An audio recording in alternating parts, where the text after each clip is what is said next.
Yep. Welcome, everybody, to the Film Vault. Oh, it's good to be back.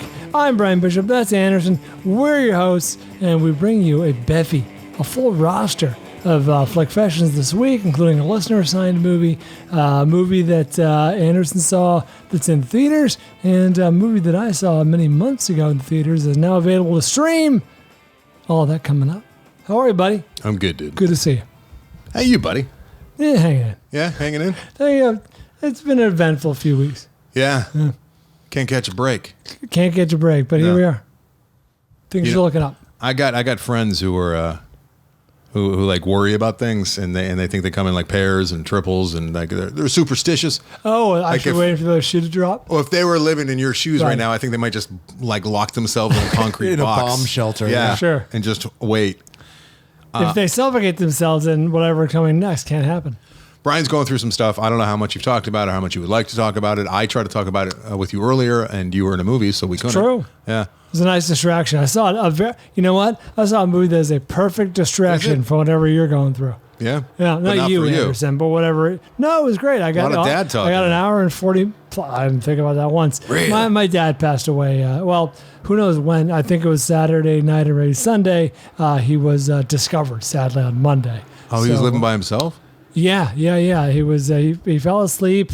Apparently, my brother's best man. I talked about this on the LA Mag podcast. So let's move on to movies. No one listens to Mag. My brother's best man at his wedding is a firefighter, so he's used to this kind of stuff, and he's the one who found my dad and deduced that he passed peacefully, and there wasn't really any sign of struggle or distress. He didn't choke on anything. He hopefully didn't have like a massive heart attack or whatever, just maybe passed in his sleep, and they found him Monday morning, and yeah, it's terrible. Sorry, it's terrible, but thank you both. I appreciate that. But I'll have you know, Anders, I told this to Gina Grad, and it's funny that I feel the same. I thought and think about you a lot and your experience with your dad, because my dad, as recently as Friday, when he was still alive, was exhibiting signs of confusion and just not being there mentally, you know what I mean? Like really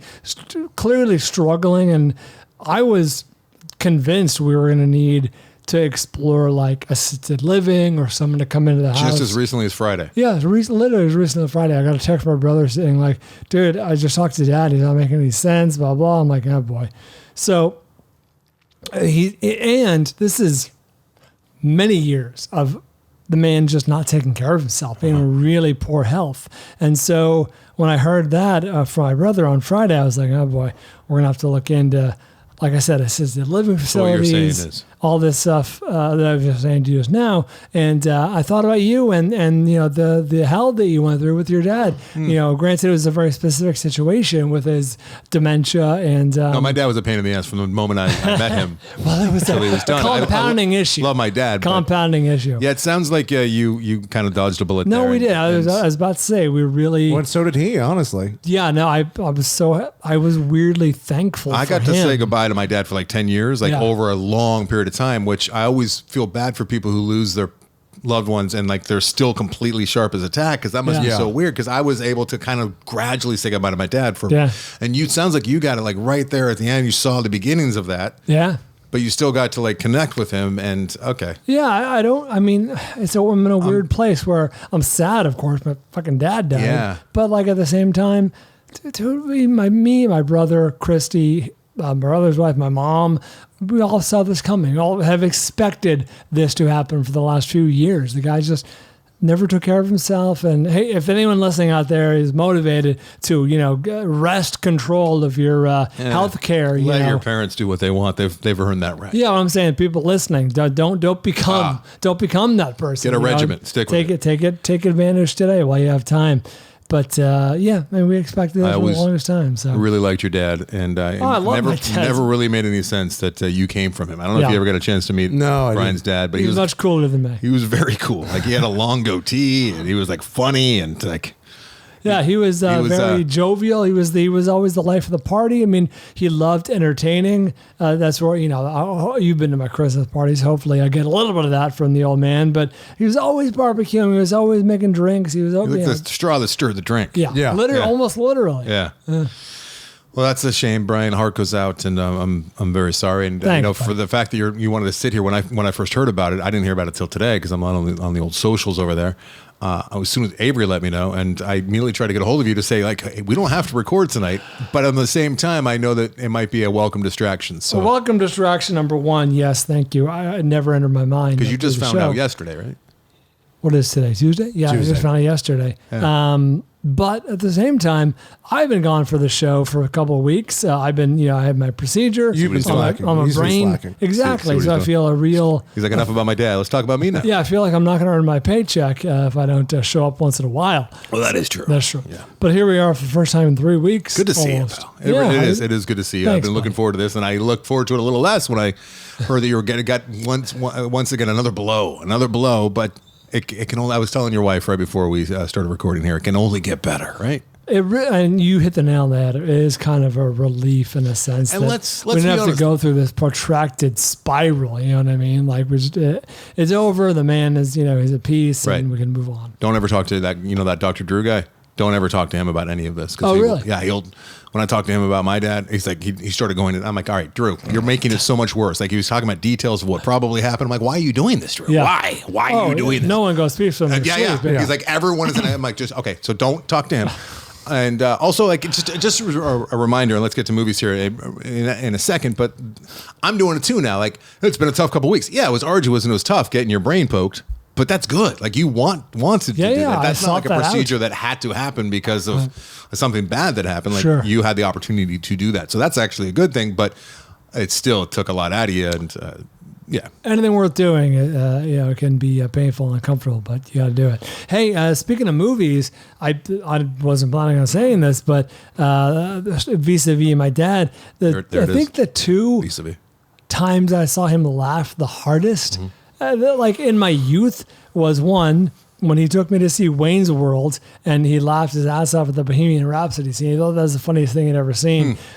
And then he was laughing with tears in his eyes at the scene in Ace Ventura 2 when he comes out the rhino's ass.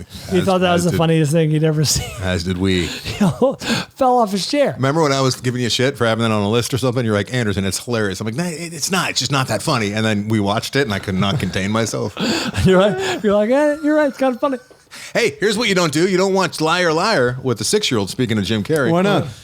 A lot of boner jokes, a lot of jug jokes, a lot of stuff that's just not appropriate. Yeah. Also, let's talk a little politics while we're at it. That is what the show's about. Avery and I have lost. Take a break. I would imagine we lost maybe some new listeners, maybe some old listeners with a very, what I found to be innocuous conversation. However, it was enough noise that I got on my emails from people that were fairly pissed. I have not gotten a single email. So what the fuck did you say? Well, you weren't on it, so you would know. Yeah. I thought they would I thought you'd just like to know that movie your Sound employee. of Freedom. What? You're Brian, please do not today, not on today's episode. Please do not try and trigger me into like yelling at you because that would make me feel very bad on the drive home. I already feel bad on the drive home. Please you're blaming me for this. But Sound of Freedom came up, and on the program, Brian, I don't expect you to know what that is. No, I know. I'm actually planning on seeing it. It comes out on streaming in a couple of weeks. Oh, okay. Yeah, I was trying to find a pirated copy a couple days ago. Oh, nice. No, I was actually going to go see it, but it's playing in a theater very far away from me. Quite the turn, considering Avery and I. Ideas where it would be playing. No, it's playing at AMC's and stuff. Avery and I came up. I know that. I was just saying the area of the AMC's. Oh, the area, the more posh. Some ideas. Affluent. Like what? What, very whitey? I'm not waiting. You're just trying to. That's the thing. I'm just stirring the drink. You're fanning the flames is what you're doing, Avery. Look, listen, all right, here's the deal. And I'm going to take some ownership in this as well. It came up in Fanfliction. A listener had seen it, and they just left it at that. There says, saw Sound of Freedom. Nothing needs to be talked about there. Something along those lines. Yes. They didn't actually review it? Okay. No. And then I launched into, have you heard about this astroturfing thing that they're doing? And they're trying to prop it up to make it look like something like that's actually more popular than it is, and with all the paid forward stuff. And talked a little bit out of turn because I've read a few articles and people have been, because it's interesting and people have been forwarding things to me. And in the same breath, and a listener called me out on this, and this is absolutely true. I said, it's getting to the point where like people who are very conservative, their forms of entertainment are really getting whittled down to, very, but at the same time, I'm saying I'm not going to watch this movie because it's not my type of politics or the people that made it. Turns out, I went and tried to research and try and figure out the real story about astroturfing, which is being denied. Okay. The people who made it, I'm not finding, like everything else, like all other hot button issues, it's really kind of difficult to get to the crux of what's actually going on here.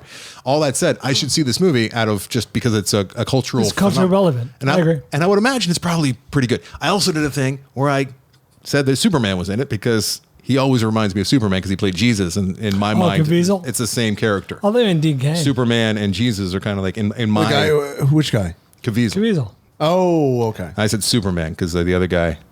Yeah, so I'm ignorant. I'm dumb, especially when it comes to politics, because I'm right about politics, and all of you alt-right fucks should stop listening. How about that? How about that? And here's the thing about the YouTube movie I'm going to talk about in a little bit, and it's being called out as being very one-sided because they don't talk about how YouTube didn't the YouTube effect, as it's called. Alex Winter directed it. He didn't call out the alt-left and how they're also radicalized on YouTube. And that's because the alt-left didn't storm the fucking Capitol, okay? Sure. They're too busy saying pee-pee. With pee-pee the frog. I know we have some fine listeners who are conservative, and that's fine. I'm not talking to you. I'm talking to alt-right fucks who wanted to hang fucking pens and want Trump to be an idea. All right, and if you are listening and you can't stand anyone suggesting that's wrong, I don't know where to send you. I don't know. I'll ask my dad what he thinks, because this is too close to... I've talked enough. Avery, do you have anything to add? I think I caught heat because I compared it to like a Tyler Perry movie, but for the GOP, which I think is fair.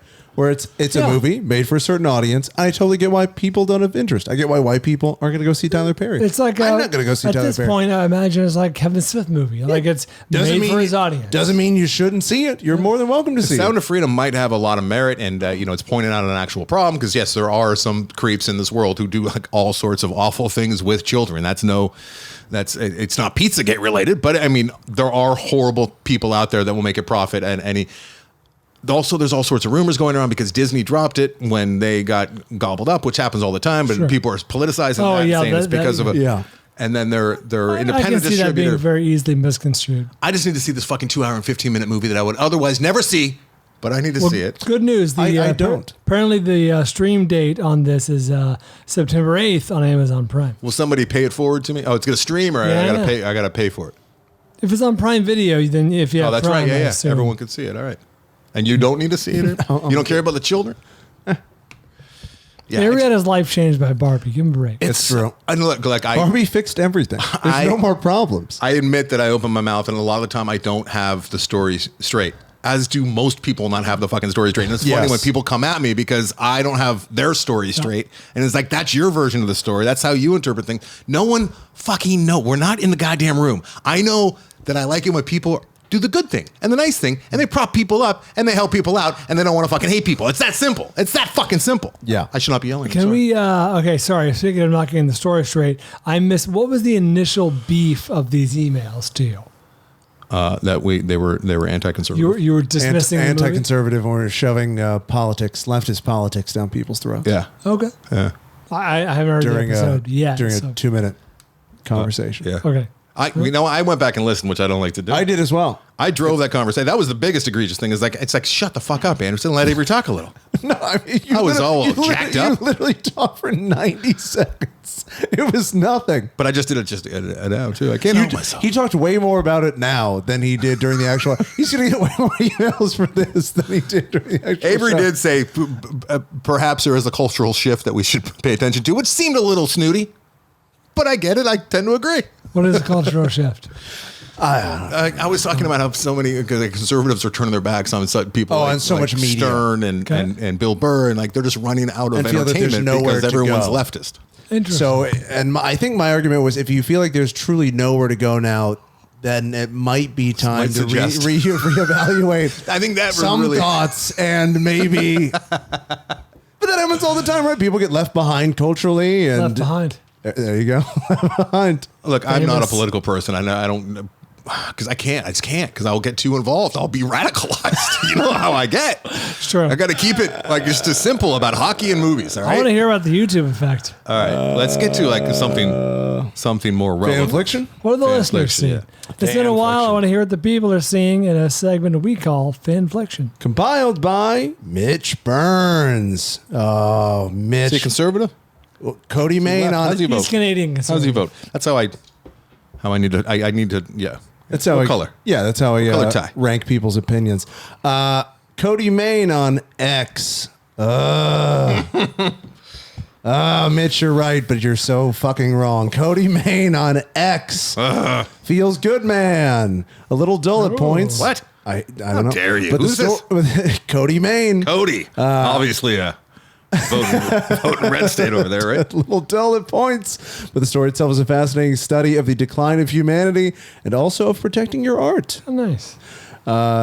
Derail on X.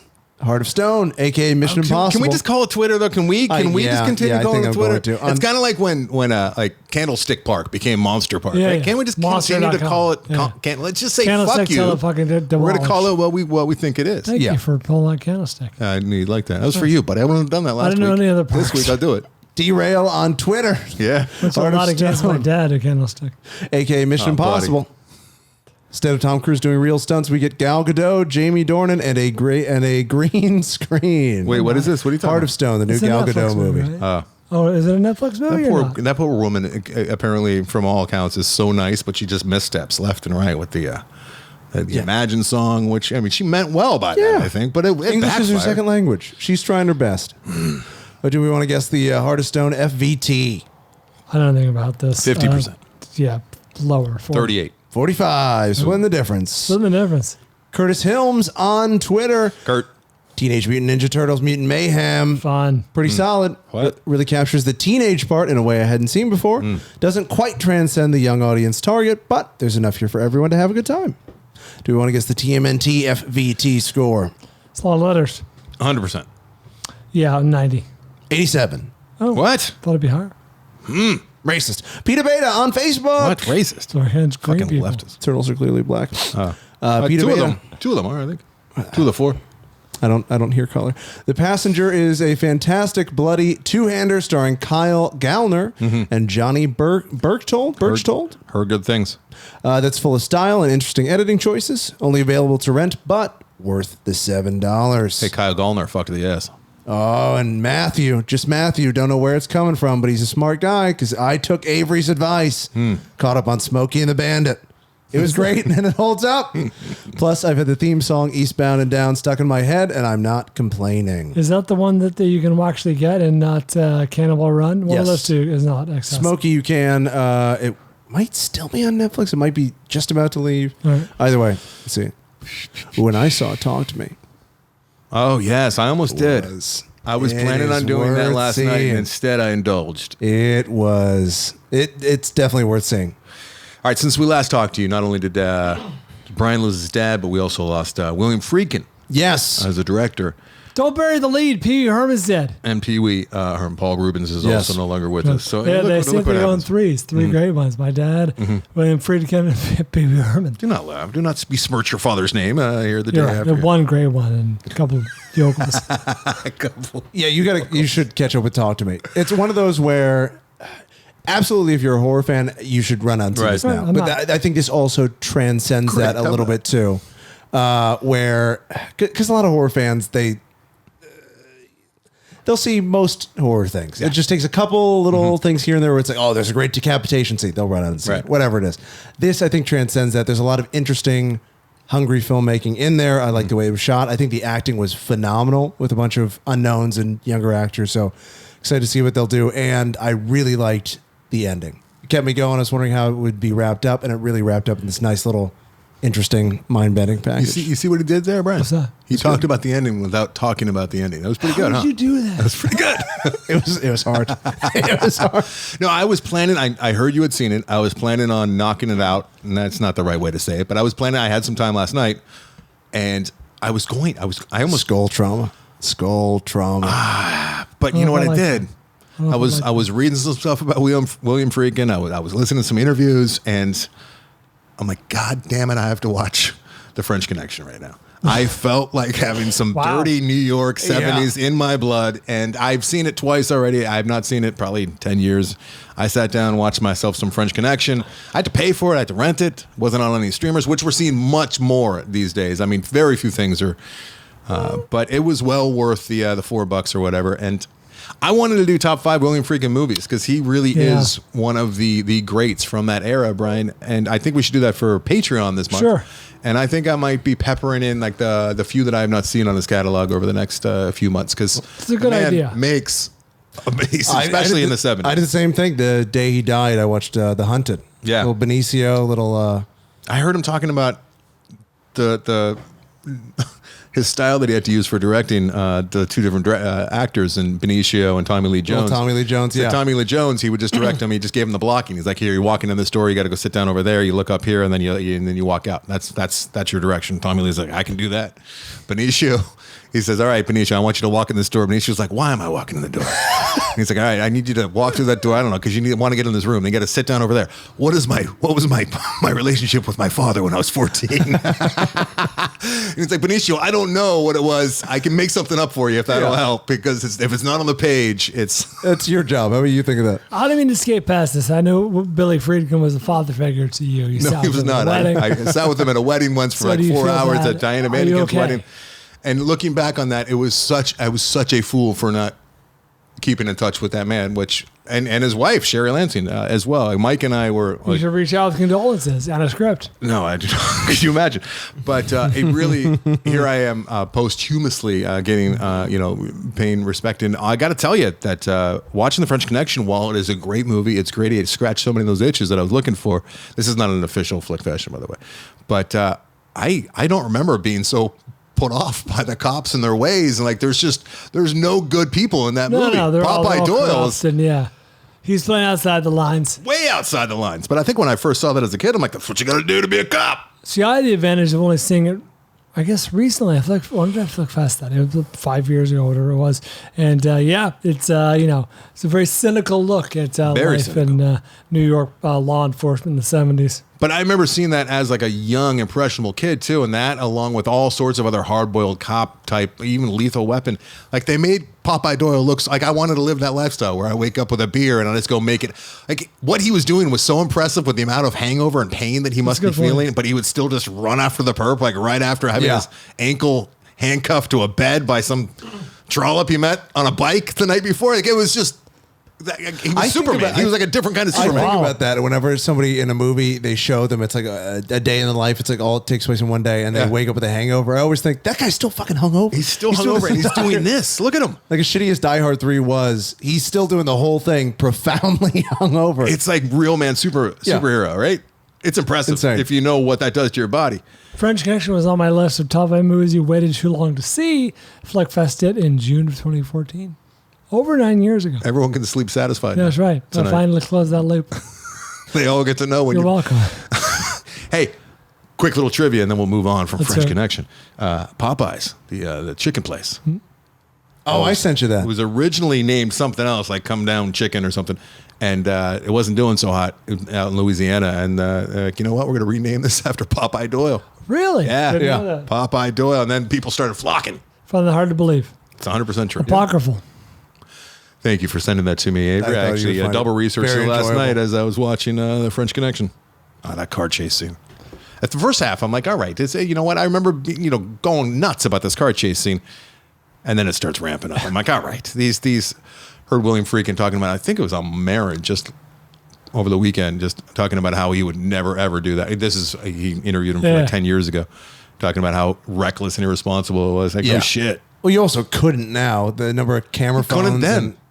He wasn't supposed to be. Oh, no, he wasn't supposed to. But he had the cops on his side. The cops knew that he was making a movie about them. So like they had one cop. Yeah, it shows the cops in a really good light. They kept. You'll love it.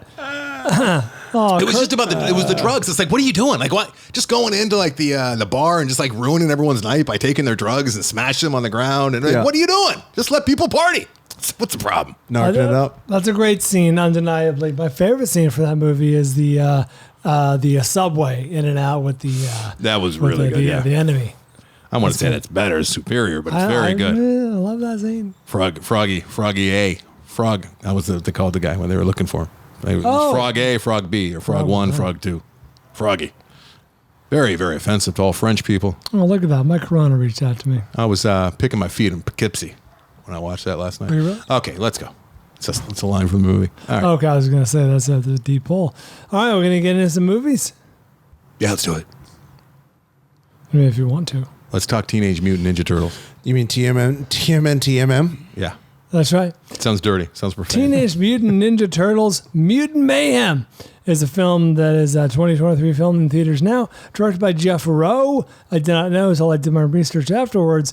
He, the writer and co-director of The Mitchells versus the Machines. Yeah, one of your favorite. Was that your favorite movie of that year? It was up there. It was on my top five for sure. I think it might have been number one. I think it might have been number was one. It number one? Bryan. It's a weak year for movies. A weak year for you? Weak year? Well, every year is a weak year for me. Oh, wait, no. Starring the voice talents of Micah Abbey, Shamon Brown Jr., Nicholas Cantu, Brittany Noon, Ayo, what the fuck are these names? Ayo Edibiri, Maya Rudolph, John Cena, Seth Rogen, Rose Byrne, Giancarlo Esposito, Jackie Chan, Ice Cube, Paul Rudd, Post Malone, and Hannibal Buress, amongst many others.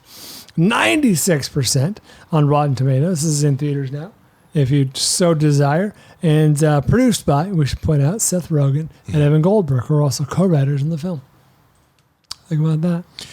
I can wrap this up pretty quick with just a quick, fuck to the S with this movie. High in the fun scale. Really enjoyed it. High in the fun scale. I was dragging us a little bit. I wasn't quite getting the rhythm and the pacing, and it just seemed a little bit off until Superfly showed up, and then it really took off. And then it was popping. And I'm surprised that this movie is being marketed towards children so aggressively, because it is inappropriate, is irresponsible at times with the things that the Teenage Mutant Ninja Turtles are doing with their swords, and this is old man dad talking over here, but like with the throwing stars, and then just the ugliness and the grotesque nature of some of it. Some mutants. With the mutants and the animation style too. Yeah, it's jarring. And I watched this with Atticus, and he was all right with it because he's seen too much already, but I would imagine a lot of kids. That's interesting. My 6-year-old child, her review was, that was a lot of fighting. Yeah. There's a lot of fighting. You know what? This was the first time I'd been in a kid's movie in a while. Is it standard for kids to just be walking around now? Is that a standard? Usually up and like wandering the aisle. So that's pretty normal. That's not I see it a lot. I didn't see it. Because I had some wandering, just no. I'm in their turf. Yeah. You can't really complain. But are you? Because this movie's got a lot of stuff in there for you too.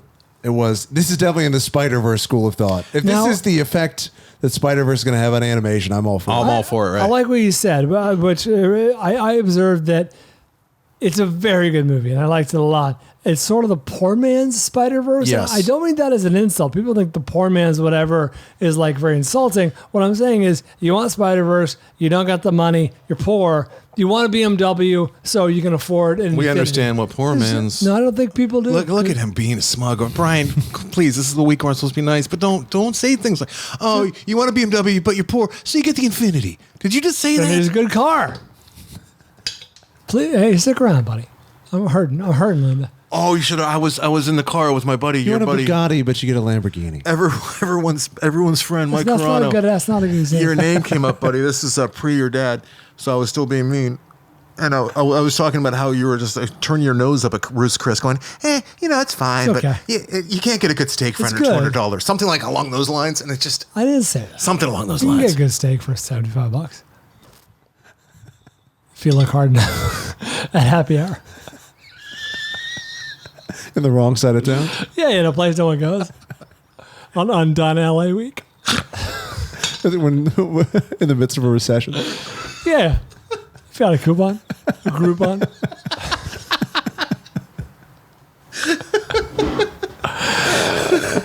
If you're in a country where the dollar's weak.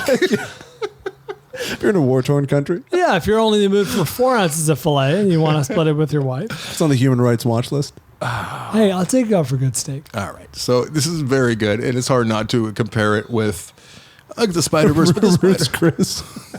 the Spider-Verse is... It's the Roots Chris of animated films. This is very good. No. It satisfies. It does satisfy, but it's not Lowry's. No, one of my favorite Ice-T roles ever, I think, and I like him in pretty much everything I've seen him in. That I skip some of them, like Daddy Daycare or whatever it was called. What the fuck was it called? I skipped some of them. But like he was great in all the barbershops, but like he fucking nails it with Superfly. He was great. He was so good. I mean, this actually is going to sound insulting. He was so good that I'm watching the movie and I'm like, I'm pretty sure that's Ice Cube, but it's really good. Maybe it's not him. Maybe it's like a comedian or like a professional, a voiceover actor. And he is. I loved Jackie Chan. Jackie Chan was fantastic as well. That was a nice thing they did with Splinter was not make him that Zen master, but make him like an old man who's out of touch. Yeah, the teenage sons were like, all right, Dad, whatever. Yeah, and in over his head. Yeah, they respect him, but they're also eager to break free. Like that was a nice decision, I thought. One little horsey. I don't need that little horsey. So much fun. He was just playing like a pimp from the 70s. And he was mixing in like NWA lines because I think that I think they own their own music, right? So like, they didn't have to worry about getting licensing. He's just allowed to say lines from his own songs. It was glorious in so many ways, and at times it was getting up there with one of the all-time greats, which is Spider-Verse as far as it's a notch below, but that's not a long drop. This is a really good movie. Enjoyable. I think the worst thing about it that was baffling to me was at the very end, they don't do that thing that you should do at the credits where they show you which voice goes with who. Yeah. This was one of the few, I had trouble telling who was who. It was kind of bugging me because I knew some of the kid voices. Like I recognized their voice from... You knew the kid voices? Yeah, like some of them. That one kid was in The Good Boys and he was in... wow. He was in the new Mighty Ducks show that got pulled off of Disney, which sucks because I really like that new Mighty Ducks show, the 2 seasons that they greenlit. But yeah, they did that, and then also we stuck around because we knew there'd be some kind of post where we'd see what's going on with Superfly, and we got to see what's coming up, which is fun. So you sit through there, that. I recommend. High on the fun scale. Very, very fun. I was thinking of Bryan, Logan, and you to a lesser extent because I didn't know if you were into the I don't care about Teenage Mutant Ninja Turtles either. This is what kind of my first foray into it. I really like... I think that if you are going into this not caring at all, I wouldn't worry about that because I was very impressed by the humorous way they brush by the origin story and how ridiculous it is. Yeah. How they just got through that in like 3 minutes. It's very stupid and dumb, but here's the... Ooze. Yeah. Speaking of brushing by, this movie is 100 minutes long, refreshingly brisk. Yeah, well, it seemed to go by really fast. There was a lot of stuff going on. I kept waiting. Maybe this is just the film nerd in me, but I was waiting for a Wolfpack reference because it felt so Wolfpack, right? With those kids that were like locked inside, and except these kids were like locked in the sewer. I guess maybe because they came before the Wolfpack was actually a real life story, actual thing. But I was hoping for some kind of little nod there. That's a weird. I'm not holding it against the movie. I'm not quibbling, even though that's exactly what I'm doing. Good movie, not enough Wolfpack. Not enough Wolfpack references. Yeah, this is a fun one. I'm glad I saw it. I'm glad I knew you were flick passing it. I might have not, squeezed it in today. I got a question to ask that's inappropriate. No, my dad did not care for Teenage Mutant Ninja Turtles. Christy's a pretty confident lady. I like that. Yep. Very confident. Confident. Signed off on the hot nanny. You don't see that. I was going to say, you think she's hot? She's attractive. Good looking younger lady. Yeah. I'm going to say that. I'm trying to cheer Bryan up. Yeah. Hey, you got another hot lady living in your house. That's all. She does. You got 3 of them now. The new nanny does a great job. Mm-hmm. She excels when she's home alone with just one parent, typically the father. So make that happen. Okay. Quick time for a break. On that note, yeah. I'm so fucking ignorant. A long time ago, we had a night nurse, and Christy at one point accused me of she's like, you only like her because she's hot. I'm like, is she?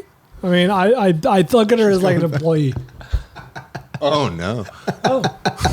Oh. This is the night nurse that was... Yeah, this is years ago. But you didn't have to get a catheter. This is 6.5 years ago. No. What? You had a night nurse that was in the house? She would come for a couple hours. She would come a couple days a week overnight. Oh. Yeah, she'd get us some sleep. When was this? Was I around? We probably were doing the show here. Huh. Well, no, of course we were. What are you talking about? I don't remember you ever being in a place where you had a night nurse.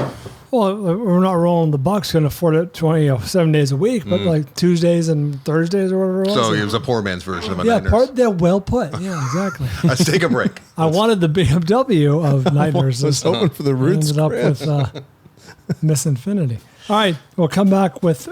Oh wait, we're taking a break. Why are we taking a break? We gotta take a break. Can't believe that just happened. Where's the good news? Your windows open. To see if Bryan, She came back to see if in the middle of Bryan, that, and I was trying to cover her by talking more about the night nurse, but I don't know if she bought it. No! This is tough. Maybe this is the third tragedy. You know what? Yeah, we lost a good one this week. You guys, do you realize what just happened on the show? Bryan lost his marriage. Yeah. Fuck.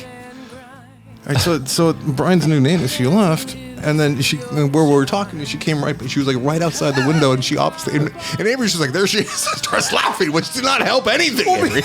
Because I think if I hadn't pointed, you guys would have kept talking. And it's not one of those things like she can't see us because she's outside, and like, lights are on us, like we're like lit up like a. That's true.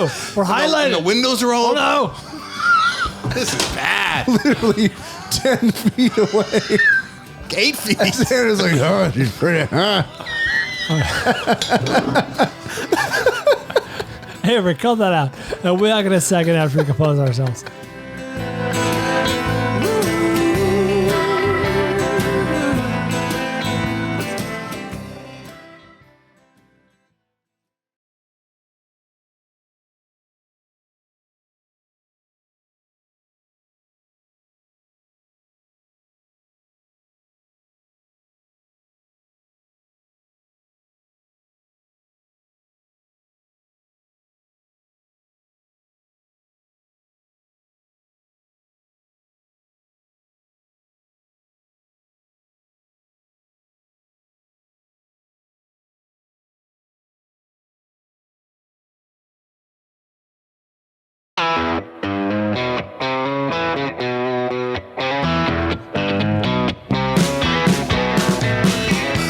Hey, we're back.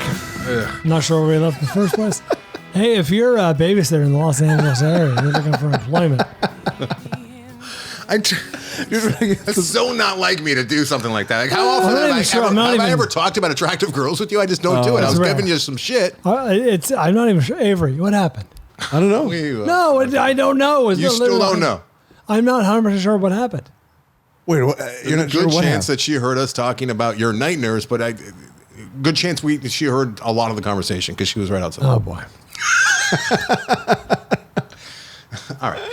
And I knew we were in trouble when I looked at your face, and I was looking at the flight attendant when we had some turbulence. And usually the flight attendant's like, fine, like they're still on their phone talking to their friends. Like if you're a flight attendant and that was turbulence, like you're like, we're going down. Like your face was startled. We might not make it. Smoking me on him. Smoking amigo. All right. I would like to let everyone know too that next week we're going to be watching But I'm a Cheerleader. Thanks to Danny Leffler. That's the assignment. But I'm a Cheerleader. I have not seen, but I'm a Cheerleader. I was supposed to watch it last night, but I watched The French Connection instead. I don't do that. I never indulge in this watch what I feel like I nice. need to watch. I got to rent this bullshit? It's very rare. No, I think it's streaming somewhere. No. I think it's streaming somewhere. On Tubi and Freevee with ads. Oh, well, I'm a purist. Yeah. Also... Ooh, hour and 25. I didn't get to it. I'm not going to get to it this week because it was very obscure and not that obscure, but I watched a movie on a recommendation of my own after reading about it. That you recommended to yourself? Yeah. A movie called Pinball, The Man That Changed the Game. Pinhead? Pinball. I feel like I've seen that. Pinball, The Man That Changed the Game. Okay. And... Because pinball, I think I saw that. Pinball, it's discussed how it was outlawed for a long time. It was illegal. Yeah, but it's a new movie that came out like a couple really? weeks ago, Oh, no, maybe a few months ago. But I think you saw a documentary maybe about it. This is technically a documentary because they have the actual subject. It's interesting. It was not really getting much love. It was only no one really. It had very few reviews. I really really enjoyed this movie. It goes down smooth, Pinball. And when I got home from out of town, long story short, I turned on my Hulu and it was like a featured movie this week. So I think that it just showed up on Hulu. I highly recommend Pinball. I'll be flickfesting it next week. Pinball, the Man That Changed the Game. Pinball. Give it your attention for at least a half hour because the actual subject he's there. He's on screen. He's talking about it. It's like interview style. It's a documentary style. And then the man who saved the game. Yes. I remember you talking about pinball and how it used to be illegal. I remember you talking about that a while ago. So I think there is a documentary about this. Yeah, I think I saw it. Even though technically this one is a documentary. I was having a hard time with this guy. He was rubbing me the wrong way, the actual subject. But the reenactments and the rest of the movie are great. And he even kind of grew on me after a while. So give it some time. But I really enjoyed this movie, Pinball, The Man That Changed the Game. You're going to look past this? Next The one. Man Who Saved the Game. The Man That Saved the Game. Streaming on Hulu. The Man Who Saved the Game. Hulu. Yeah. You're going to rent it also. The quasi-doc. Multiple platforms. And you like that. I usually don't like those quasi-docs. Well, this is the most quasi-doc I've seen since The Sweet and Lowdown by Woody Allen. All right. All right. Interested. Oh, Christ, now I'm recommending Woody Allen movies after talking about your babysitter. This is awful. Oh, this is not good. This is not who I am, guys. I'm not this guy. I love that you're just spiraling now. I am spiraling. Next thing you know, I'll start voting red. Oh, look at me just twisting. Well, I think the she knife. went back in to talk to Christy. So I was going to say, give her notice. Look at Christy me just said. twisting. Well, I the got a knife. text from Christy. Oh, it's not just frowny faces.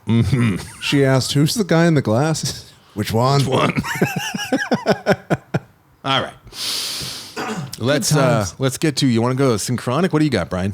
Let's this comes on the heels of Super Mario, of Teenage Mutant Oh, Turtles.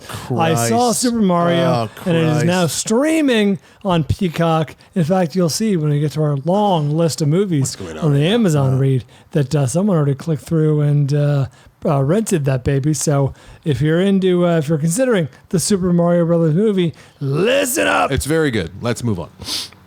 You really thought it was very good. I really liked. I knew from the bathroom bit with the dog rising up in the level in the fun. shower. I'm like, you know what? This movie's gonna be better than I was expecting. I watched this as well. 2023 film. I don't think it's worthy of discussing on this. Directed by, you said it's very good. Directed by Aaron Hovarth and Michael Jelinek.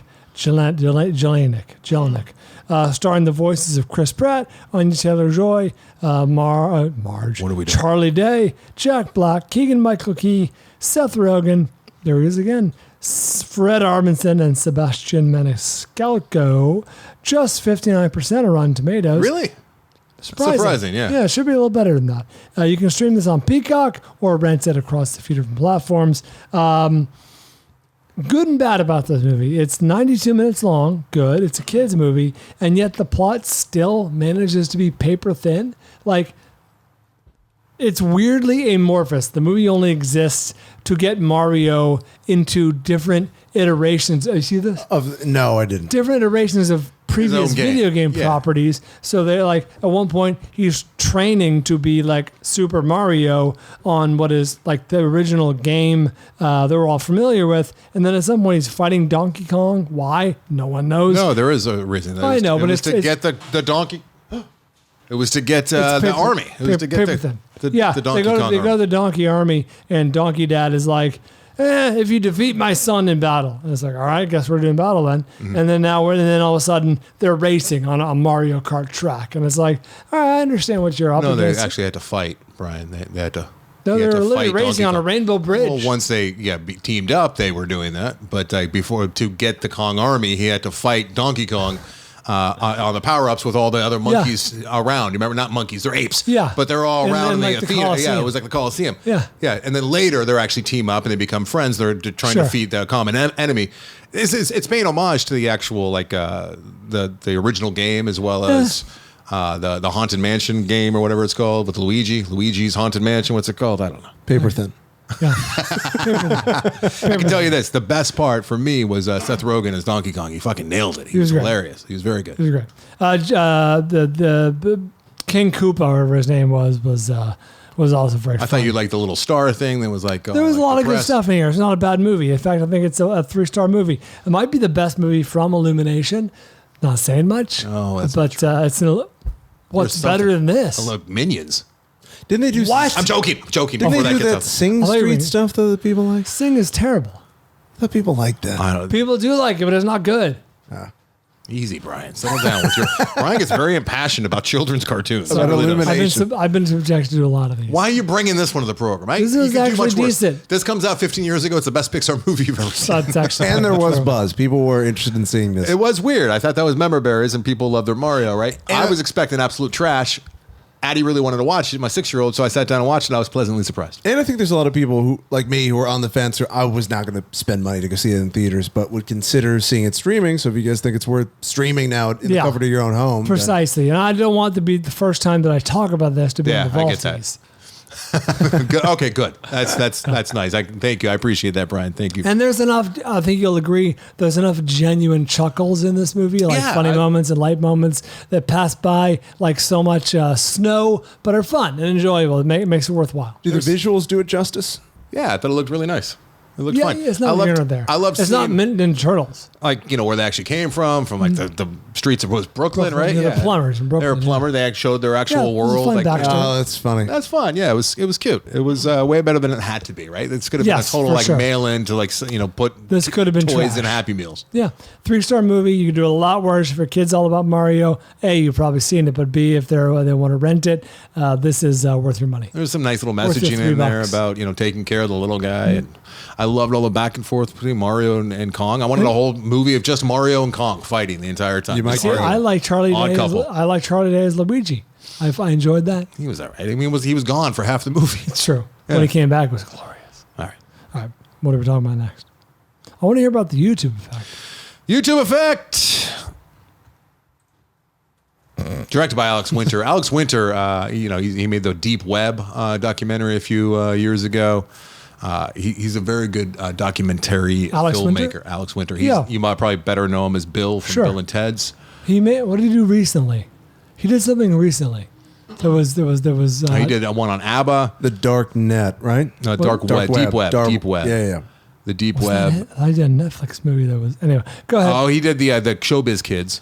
As well. I think that was it. He's got a very interesting backstory and very, very bright guy, and he's seen a whole lot in his life, and he likes to Freaked is what I absolutely love him for, even more than Bill and Ted. I think he directed a movie called Freaked, which I didn't even know about until a few years ago. I got a copy of Freaked. I think you would like Freaked. It's Freaked. Freaked is pretty fucking rad. No one likes Freaked. I'll get you Freaked. Freaked people is love only Freaked. Enjoyed ironically. People love, that's just absolutely untrue. So what else? Give me what else he directed. So YouTube effect. Showbiz Kids. I already said that, Bryan. You're not helping at all. It's born out also Deep Web. So it gives you a backdrop of these people that created YouTube, and it's one of these old stories, and they sold it to Google, and they were millionaires, and he's interviewing the people that actually created YouTube, were very, very smart tech, startup guys. Really interesting too to hear that it came from that. Remember the hotornot.com?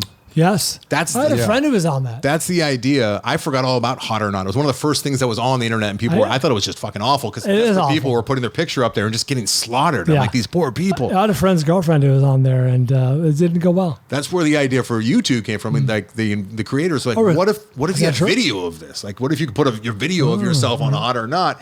So they started developing the zeros and ones that would allow people to put YouTube. So it was really fun watching the genesis. Interesting. Hey, honey, we're still married? Okay. Well, we're all good. Yeah. Anderson made a salacious comment. That's not true. 100% untrue. Just making it worse. I know. Why are you making things worse? Your nanny. Do you have to put an ad on Center City? Your attractive nanny might have heard Brian's opinion. Sure, but is that hot or not? No, that's nothing to do with it. Nothing to do with it. This show is just filthy. What are we doing? What do we do? We're base. We're back in the male locker room. What the hell? We're not that show. This is locker room talk. Jesus Christ. You know what we're trying to do? We're trying to get our conservatives back in. They like that kind of talk. Grab them by the potentiometers. Why potentiometers? Why that? All right, so it's really interesting. So right here. Give me a year when you think YouTube first came on the scene. What year would you say? What year? I first heard of Google in like 2000 or maybe not late 99. So I'm going to say 02. Yeah, I was going to say 02 as well. Wow. 2005. You guys are close. Really? I was thinking like late 90s, like 96, 97. It just seems like it's always been there. But 2005 is when it first came on the scene. It was post Google for sure. That I know. And 2005, when she got up there and 2005 seems like not that long ago. Like I remember where I was, what was going on in 2005. It's not like a distant memory. I still had dial-up internet at that point. I can't believe that YouTube, it's just bizarre. So yeah, I just remember my dad's friend was over for the Super Bowl, I think, and he came in and he went, "You heard of YouTube? You can see a video of a cat." That is. We just watched it. We went, oh yeah. They have a woman they have all the early influencers, and like the kids that got in early and really built a following. That's really interesting. And obviously, kind of goes down this familiar path that we've heard many, many times before that's happening with all these massive platforms, which is how it kind of has a negative effect on the way people view the world and through their lens and the algorithms, and how it leads people down certain paths that they don't necessarily. I mean, I see it happening with me, and I'm not on there much, and it's just feeding me a bunch of like hockey stuff that I don't have time to look at, but I'm like, but I could, shit like that. Yeah, it's quite easy to lose hours on YouTube just watching. Honestly, I would call it worthwhile stuff. Like it's not junk. It's like how did this movie, behind the scenes of this movie, or how did this bomber get made, or how did whatever. Yeah, guy makes his own samurai sword. Yeah, and it's like cool. I'd like to see how that works. But then it devolves into more debased things, and obviously there's people out there who know that how to radicalize. Next people, thing you know, I'm looking at Darth Vader's suit. Yeah, I mean, you could easily, like back in the day, like I just don't have time these days with being a dad and, having all these different projects and all these things going on. But like, I remember I was like 3, 4 in the morning, and this is before Deadliest Catch. And I remember I caught myself. I'm like, holy shit, it's 4 in the morning. You're drunk and you're reading about the migratory patterns of king crab in Alaska and the Bering Strait. Oh, if YouTube was out during Meth Andy days, you'd be fucked. It wasn't even YouTube that I was on. It was just like that, like I know, rabbit you'd hole. be fucked though if that existed. I know. Like so many things I'd be fucked if I was just like having like a stimulant night or week. But so yeah, he delves deep into, and he has like great access with the people that were there from the beginning to the people that are there now, and accountability, and you get the sense that they're not all fucking evil. They realize there's a problem. There's a little bit of hope in this one. Where there's altruistic at first, right? There's one to have. Yeah, I mean but then when it's driven by ad revenue, like it's all about keeping eyeballs on there at all costs. And when they're handing it over to the algorithm, how much truth there is to that, or if there's hiding behind the algorithm, the creators are always able to hide behind, the people that they sold it to. Google and YouTube are absolutely the same company, which becomes quite apparent once you watch this. And they're still kind of. No, there's no doubt. Google, it's YouTube. And what else? What else do I want to say about this? A lot of the usual suspects. What they did get in this one, which is interesting, which you don't see in some of the others, is they got a defector, if you can call him that, somebody who had been quote unquote normal, and then got radicalized, and then came back out the other side and said, "Holy shit! I realized what was going on." And they got him, and that's a really interesting take as well. There was a little bit of that in the Pee-Pee documentary in Feels Good Man, right? Was there the guy who was in the basement? I don't know if he ever came around the other end. Yeah, he kind of saw the whole thing, but then they really lost his thread. They didn't continue with him. I don't know if he didn't give them what they wanted, so they just kind of let go of that thread. That was a really interesting storyline. Yeah. But this more so, he comes all the way out of it. This guy, and then he even revisits January 6th, and obviously it all ends up at January 6th. Sure. All roads lead to J6. Ultimately, I don't think I'm going to be referring to this or remembering this one a few years from now. There's so many documentaries out there. So what is it doing? Because I heard you talking a little bit about it on the After Disaster, about reducing empathy. What is it doing to people? This kid, I don't have his name, and I should, but I'm not good at reviewing movies. This kid that came back around the other side after he's very self-aware, he's very well-spoken, and he points out very poignantly that YouTube is killing empathy. And when kids, and I know that a lot of people are listening to this and they're younger than me, and this isn't like a warning, this is just a fact that YouTube is where you get your information. It's your Google. It's what you type in. If you're looking for something, you type it into YouTube, which is bizarre to me. Like if I need to know how to do a hinge on a bracket that broke in my drawer, I will go to YouTube to watch some weirder. People do that on Instagram. But I've gone to YouTube to look how to collapse a stroller. I've gotten in the habit of putting Reddit at the end of my Google searches, but I don't default to a video first, which I probably should because I'm such a terrible reader. But it's true. A lot of kids have been raised and all they know is just punching things into YouTube, and that is that's where they go for all their information. Ground truth. And when you do that, and then it leads you to the next thing and the next thing, and you have time to kill, and you're watching people have things happen to them, it's killing your empathy in a lot of ways. And they explain how that goes, and it makes sense. If you're just watching small little snippets nonstop to people that you're not attached to, there's no story behind them. They're not fleshed out as characters. Yes. They're not even real human beings. You don't care about them. They're just a voice. And it's the exact opposite of what a good movie can do, which is Roger Ebert said, they're little empathy machines. It allows you to sit with people that you otherwise wouldn't have any exposure to. Like Sound of Freedom. Like exactly like Sound of Freedom. Thank you, Bryan, for helping me. No, I don't know. Possibly, yes, possibly. Maybe I will understand what it's like to be a child who's trafficked. But it is scary that, like, as this kid puts it, like it's killing people's empathy, and empathy turns out to be a pretty powerful thing that can help us all live together well. Where you know? I mean, my empathy might go a little overboard where I rescue bees, flies, Bryan. Then I'll probably turn around and kill the same one if it comes to my house, but I can't watch a fly drown. Like if I can flick it out real easy, I will. That's too much empathy. It's probably, some kind of problem that I have with myself. You're crippled with empathy. At times, and I don't know. I'm not saying it's a good thing. You have crippling empathy. I do. At times. But then, I come off as like a real ass because I try and cover it up by being mean to my friend whose dad just died. That's true. You know what I mean? I try and cover it up. Why you gotta bring that up? And it's like this constant back and forth. But no, yeah, that's what they're getting at with this the YouTube effect, and it's I think you can rent it right now, and a lot of food for thought there. All right, hey, can we talk about John not being well reviewed as well, or on the old IMDb? I can't tell you what the Rotten Tomato thinks of it, but I know a lot of people are upset. And one of the comments was they didn't cover the 85 on Rotten Tomatoes, but only 20 votes. Extreme left. Take. They don't go down the alt-left road. There's a both sides argument. Yeah, so. Why do you think that is?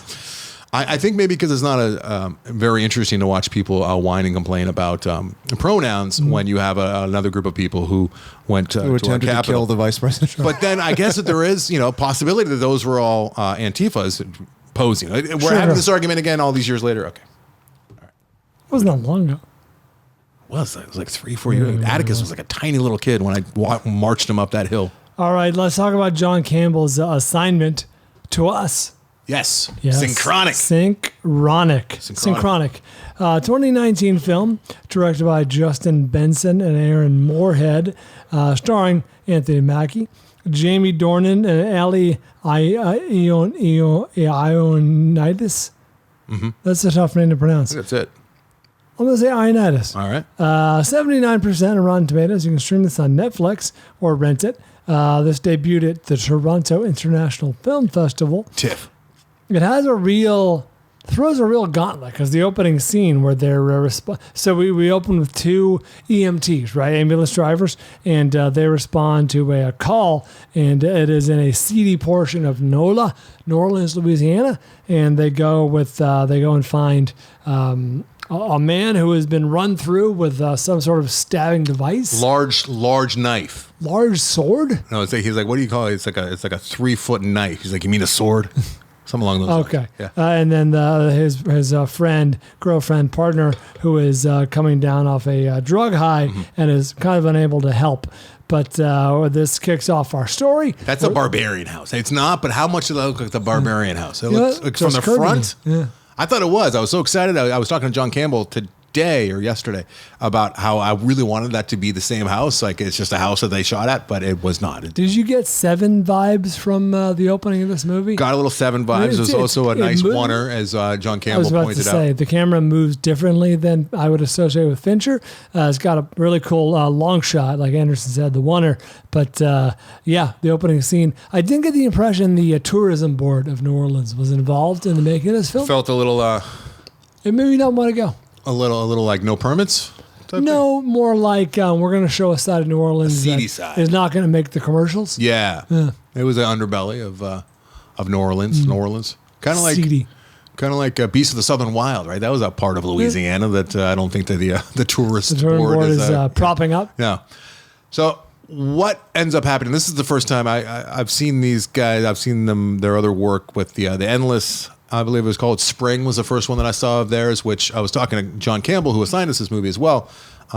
So long ago that I saw Spring, I remember it was the first time I had ever seen drone shots actually used really, really well. And they were just normal drone shots, but I had never really seen that before. We should get more of those. Where are they these days? I'm like, it was really strange, though, and I have to remind myself to see a small independent movie with essentially helicopter shots that you would never see in a small, gritty independent movie. But because of drones, they were able to use it. Now everyone uses drones. They're using them effectively and interesting. So what they do is they always have some kind of sci-fi element in there. They always have some kind of CGI in there that's well done, but you can tell that they do it on the cheap. But it adds to the story, and that there's no difference here. And where they end up going with this, it involves brain cancer, it involves drugs, Yes. and it involves time travel.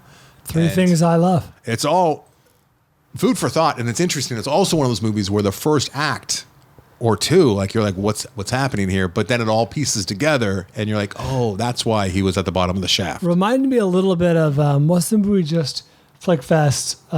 For me, just Flickfest 3 weeks ago. Super Mario Brothers. 3 or so weeks ago, where I was like, the tone of this is it started off real gritty, then got almost silly, but it managed to sort of toe the line. Barbarian. No, this is three. That's true for Barbarian. A few weeks ago. Very silly with the large woman. I'm looking up. Club Dread? Was it Club Dread? No, it must be. Oh, Tyrone. The clone Tyrone. Oh, Clone Tyrone. Yeah, in the sense that it starts off real gritty and you think it's going to be one thing, and then it becomes something very different. Yeah, but this one keeps the same tone. I wouldn't say that it was like flipping tones. I agree. If I had a problem with this movie, some of the acting, not from Mackie necessarily, he was the same sourpuss that he normally is. He's always such a sourpuss. He's always just angry. Is he a good actor? I don't know if I ever really respond to him. I mean, The Hurt Locker is the only time that I've ever really liked him. Even like when he's in the spandex movie, like he's pissed off. He's like I mad. think he's a really good movie star. Like he's a compelling on-screen personality, but I have yet to see him, win me over or get lost in a role. The only time that I've really liked him was The Hurt Locker and everything else. Yeah, everything else, I've just never really responded to him. I'm with you. I don't really get it. I think he's just because he's angry. He was good in Pain and Gain, but I guess, again, a one-note character. Funny, but, So it's a smart movie. It's an interesting movie. It's an interesting take on the time travel. I enjoyed where it went in that second act and third act for the most part. I was like, oh, this I didn't know it was going to be a time travel film, so I was excited to see this development. Yeah, Took me by surprise. And I'm glad that Mr. Campbell assigned it to us because it was a movie that I wanted to see when it first came out, and I just missed it. And did you enjoy the whiteboard? I know you have a problem with that. It was kind of funny. At one point, he's sketching out the rules of this world. Actually, there is some slapsticky, funny comedy in there that he was doing a little bit, and I guess it kind of worked. I wasn't laughing, but it kind of worked. It's enjoyable. It's an interesting movie. This is poor man's primer. Interesting, right? Yeah, that's one. Yeah, poor man's Palm Springs. Palm Springs. I forgot all about Palm Springs from a couple years ago. Palm Springs was so much fun. That was like a movie that people were enjoying during COVID, right? Yeah. Forgot all about the Palm Springs. A huge COVID success.